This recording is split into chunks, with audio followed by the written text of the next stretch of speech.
যদি তর্ক ছেড়ে দেয়, তর্ক, তাহলে আমি মুহাম্মদ সাল্লাল্লাহু আলাইহি ওয়াসাল্লাম তাকে জান্নাতে একটা ঘর নিয়ে দিব। তর্ক, তর্ক কি? আব্দুল ইসলাম এটা বলেছে, আরে না এটা বলেছে, আরে না এটা বলেছে। আসসালামু আলাইকুম, আমি গেলাম, ভাইজান আপনার সামনে তর্ক করতে রাজি নেই। যে তর্ক ছেড়ে দেয়, আল্লাহর নবী তাকে একটা জান্নাতে ঘর নিয়ে দেবে। দুই, অবে বাইতিন ফি ওয়াসতিল জান্নাহ লিমান তারাকাল কিবরা ওয়া ইন কানা মা'আ, কেউ যদি মিথ্যা ছেড়ে দেয়, মজাক করে হলেও মিথ্যা বলবই না, যা মিথ্যা বলবো না জীবনে, যা হবে হবে, তাহলে মুহাম্মদ সাল্লাল্লাহু আলাইহি ওয়াসাল্লাম তাকে জান্নাতের মাঝামাঝিতে একটা ঘর নিয়ে দিবেন। রাসূল সাল্লাল্লাহু আলাইহি ওয়াসাল্লাম বলেন, লিমান হাসানা খুলুকাহু, কেউ যদি তার চাল চলন চরিত্র কথাকে ভালো করে, আল্লাহ তাকে, মুহাম্মদ সাল্লাল্লাহু আলাইহি ওয়াসাল্লাম তাকে জান্নাতুল ফেরদাউস দিয়ে দিবেন। দেখি এই তিনটে সিরিয়াল মনে থাকে কিনা। কেউ যদি তর্ক ছেড়ে দেয়, তাহলে আল্লাহর নবী কোথায় জান্নাত নিয়ে দিবেন? জান্নাতে একটা ঘর নিয়ে দিবেন। কেউ যদি মিথ্যা কথা ছেড়ে দেয়, তাহলে জান্নাতের মাঝামাঝিতে একটা ঘর নিয়ে দিবেন। কেউ যদি চাল চলন আচরণকে ভালো করে, তাহলে আল্লাহর নবী জান্নাতুল ফেরদাউস নিয়ে দিবেন। সাদ ইবনে সাদ রাদিয়াল্লাহু তাআলা আনহু বলেন, রাসূল সাল্লাল্লাহু আলাইহি ওয়াসাল্লাম বলেছেন, পৃথিবীর মানুষ মনে রেখো, তোমরা যদি দুইটা কাজ করতে পারো, আমি মুহাম্মদ সাল্লাল্লাহু আলাইহি ওয়াসাল্লাম তোমাদেরকে জান্নাত নিয়ে দিব। এক, মা বাইনা দাইয়ে, দুই চাবলের মধ্যে যেটা আছে, এটাকে যদি ঠিক রাখতে পারো, জিহ্বা, জিহ্বা, জিহ্বা যদি ঠিক রাখো, মুখখান যদি ঠিক রাখো, বদনাম না করো, মিথ্যা না বলো, তাহলে আমি জান্নাত নিয়ে দিব। এক। দুই, মা বাইনা রিজলাইহি, দুই পায়ের মাঝে যেটা আছে লজ্জা স্থান, জেনা, জেনা যদি না করো, তাহলে আমি মুহাম্মদ সাল্লাল্লাহু আলাইহি ওয়াসাল্লাম জান্নাত নিয়ে দিব। বলেন তো দুটো কি কি? একটা মুখে মিথ্যে কথা বলা হবে না, আর একটা জেনাযুক্ত হওয়া হবে না। হাদিস বুখারী মুসলিম। খুব ভালোভাবে স্মরণ রাখার জন্য বলছি। একটু যখন মুখের কথা এসেছে, তা একটু দু তিনটা মুখের কথা বলে চলে খুব শক্ত পাহারা দাও।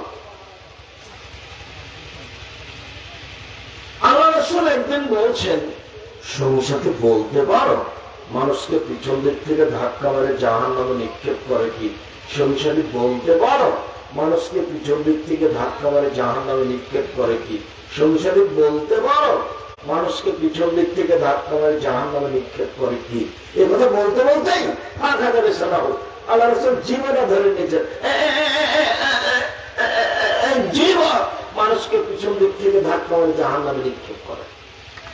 জীবন খুব খারাপ। এখন আল্লাহ রাসূলকে জিজ্ঞাসা করা হলো, আল্লাহর নবী জাহান্নাম থেকে বাঁচার পথ কি? কিভাবে জাহান্নাম থেকে বাঁচবো? তখন আল্লাহ রাসূল বললেন, তিনটা কাজ করো, তিনটে জাহান্নাম থেকে বেঁচে যাওয়া। এক, আলজাম লিসানা, মুখখান বন্ধ করো। ভালো ছাড়া সত্য ছাড়া মুখ ব্যবহার করিও না, জান্নাত আমি নিয়ে দেব। দুই, আলজাম তার বাড়িতে থাকা, জরুরি প্রয়োজন ছাড়া বাইরে যাবা। চিরদিনের জন্য দোকানে আড্ডা পিটা নিষেধ। ছেলে তোমাকে বলছি, ছেলে ঘুমাচ্ছ কেন? এদিকে দেখো, চিরদিনের জন্য আড্ডা পিটা নিষেধ, দোকানে যাওয়া নিষেধ, দোকানে বসাই নিষেধ। জিনিস কিনতে গেছো, কিনা শেষ চলে আসবা। আমার 16 বছর ছাত্র জীবন, 34 বছর শিক্ষক জীবন, এখন পর্যন্ত আমি কোনোদিন চায়ের স্টলে বসিনি। আমি বেঁচে আছি তো? বেঁচে নেই আমি? কোনদিন চায়ের স্টলে বসিনি। এখনো মোবাইলটা রিং হলে, রিং হচ্ছে, আমি অন করতে পারি, চালু করতে পারি, তোমার নামটা সেভ করতে পারি না। তুমি আমাকে বলেছ, অব্দুল সাহেব আমার নামটা একটু সেভ করে রাখেন, কিন্তু আমি যে পারি না। আমি শেভ করতে পারি না, তারপরে তো আমি বেঁচে আছি, মরে তো যায়নি, সমস্যাটা হয়নি, ওই সমস্যা হয় না। জামিয়া সালাতে 250 জন শিক্ষক শিক্ষিকা আছেন, প্রতি মাসে বেতন লাগে 30 লক্ষ। কত? 30 লক্ষ। মোবাইল অন করতে পারি, এ দিয়ে আমি ভিক্ষা করি, তাতে চলছে প্রতিষ্ঠান। আমি আপনার নাম সেভ করে রাখতে পারি না।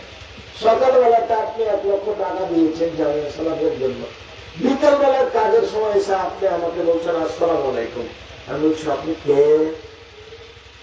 তখন আপনি অবাক হয়ে গেলেন, কোন মানুষ রে সকালবেলা টাকা দিয়ে গেল না, চেয়ারখানে এসে বলছে আপনি কে? মনই খারাপটা বলছি আপনি মন খারাপ করে দান করিয়েন না, আমি আপনার কিছু সম্মান দিব, কিছু করবো, এইটার মনে আপনি নিয়েন না। যে আপনি সমাজে দান করেছেন জান্নাত কিনে নেন, আপনাকে আমি কিনে নিতে বলছি। কেন? শিরক মুক্ত প্রতিষ্ঠান জামিয়া সালাফিয়া, বিদআত মুক্ত প্রতিষ্ঠান জামিয়া সালাফিয়া, দল মুক্ত প্রতিষ্ঠান জামিয়া সালাফিয়া, সংগঠন মুক্ত প্রতিষ্ঠান জামিয়া সালাফিয়া, একমাত্র আল্লাহকে সন্তুষ্ট করার প্রতিষ্ঠান জামিয়া সালাফিয়া। এই দেশে ভিন্ন ধরনের ব্যতিক্রম উন্নত মানের বাংলা, ইংরেজি, আরবি শিক্ষার ব্যতিক্রম মাধ্যম জামিয়া সালাফিয়া, যেখানে কোনো দল চলে না, যেখানে কোনো সংগঠন চলে না, যেখানে কোনো শিরক চলে না, যেখানে কোনো বিদআত চলে না। দেশ বিদেশের বড় বড় বিদ্যান সেখানে অবস্থান করেন, তার নাম জামিয়া সালাফিয়া।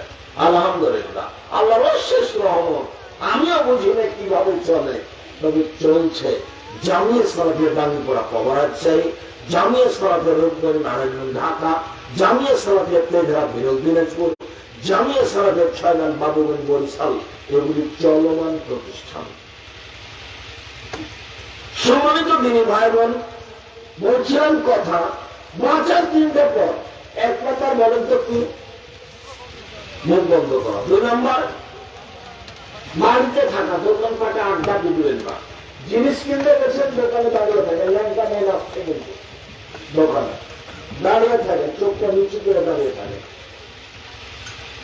চোখটা নিচু করে দাঁড়িয়ে থাকে না। 1 কেজি লবণ, 1/2 কেজি মরিচ, 200 জিরে, আসসালামু আলাইকুম গেলাম। এর চেয়ে বেশি দোকানে সময় দিবেন না, চিরদিনের জন্য আড্ডা দিতে হারাম। এশার সালাতের পরে ঘুমিয়ে যাবেন, রাত 10টায় ঘুমিয়ে যেতে হবে। মাগরিব পরে খাবেন, এশার পরে ঘুমিয়ে যাবেন, জরুরি। একবারে বাড়িতে মার্শাল লাইন গাড়ি থাকে, প্রেসিডেন্ট আইন, হ্যাঁ, এশার পরে ঘুমিয়ে যেতে হবে, জরুরি। কোনো কাজ চলবে না, কোনো গল্প নাই, কোনো কথা নেই, কোনো টিভি নাই। 3টার সময় উঠে যেতে হবে, রাত 3টে উঠে যেতে হবে। আকাশের দিকে তাকে দোয়া করতে হবে, 2 রাকাত সালাত আদায় করতে হবে, তাহাজ্জুদ না পড়লে। যা ইচ্ছা তাই চেয়ে নেব, চাইবো এভাবে। যদি এখনই চাই তাহলে এভাবে চাইবো, আর যদি চাই তাহলে এভাবে চাইবো, এখনই দিতে হবে। জমি কুষ্টিয়া শহরে 10 শতক কিনবো, আজকে কিনবো, টাকার ব্যবস্থা করে দাও, তাহলে কিভাবে বলতে হবে? হাত উঠানো। ইসলাম আজম পড়তে হবে আগে, তারপর বলবে ইব্রাহিম পড়তে হবে, তারপর বলতে হবে জমি কিনে দাও। কথা বুঝতে পারেননি? ঘুমাতে হবে কখন? এশার সালাতের পর। এশার সালাতের পরে ঘুমাবেন, জরুরি। এই বাড়িতে কার পূজারি আছে? এই বাড়িতে কি দাঁড়িয়ে আছে? কার পূজারি আছে? 44 ধারা দাঁড়িয়ে আছে। 44 ধারাতে কি লেখা আছে? এশার পরে ঘুমিয়ে যেতে হবে। কেন? একরাহুল কালামা বাদাল ইশায়ে, আল্লাহর নবী এশার সালাতের পরে কথা বলা ঘৃণা করতেন।